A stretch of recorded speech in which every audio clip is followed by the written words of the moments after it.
મારું નામ વાળા ભરતસિંહ પોપટભા, સામાજિક કાર્યકર.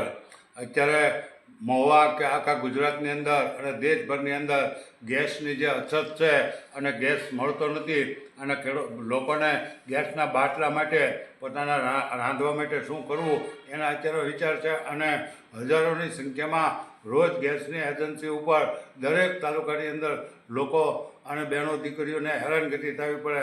છતાં એક બાજુ ગુજરાતના કૃષિ મંત્રી જીતુભાઈ વાઘાણી અને આરોગ્ય મંત્રી ઋષિકેશભાઈ પટેલ રોજ જાહેરાત કરે છે ટીવી ચેનલોમાં તમામ જાહેરાતો કે ભાઈ ગેસની ક્યાંય અછત જ નથી, ગેસની કોઈ અછત જ નથી, ઈંધણ પૂરેપૂરું અમારી પાસે છે.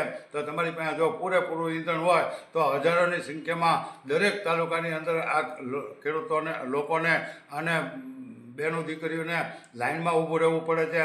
અને તમારું જ્યાં જઈને એમ કે અમારું સર્વર હાલ, ભાઈ સર્વર તમારું તંબુરે માર્યું જાય ન હાલતું હોય તો તમે જેની પાસે જેને ચોપડી હોય એને તો તમારે ગેસ આપી દેવો છે. ચોપડી લઈને આવે એને તમારે ગેસની બાટલો આપી દેવો જોઈએ. અને એક બાજુ ગેસની એજન્સીવાળા એમ કહે છે અને સરકાર એમ કહે છે કે અમારી પાસે ગેસ પુષ્કળ છે, અમારી એજન્સીમાં ગોડાઉનનું આખું ભર્યું જ છે.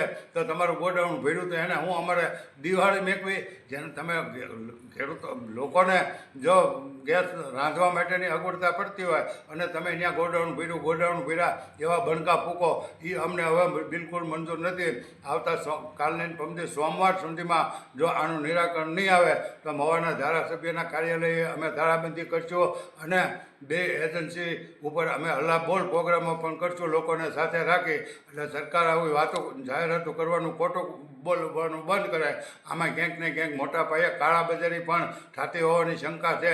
ત્યાં અહીંયા બાટલા સંગ્રહખોરોએ હંગરી દીધા અને તમે અત્યારે લોકોને પરેશાન કરો છો અને જાહેરાતો તમે જે કરો છો એ બંધ કરો. લોકોને બાટલા મળી રહેવા જોઈએ. જો બાટલા 2 દિવસમાં નહીં મળે તો પછી જોઈએ છે કે સરકારને ભોગા. સરકાર જો સમજે તો અમારી સીધી રીતે સમજણ છે, અમે કોઈ વિરોધ કરતા નથી, પણ સરકાર નહીં સમજે તો આ અમારી ખુલ્લી ચેતવણી છે કે સોમવાર પછી દરેક તાલુકાની અંદર અમે જોઈએ છે કે પ્રોગ્રામો કરશું.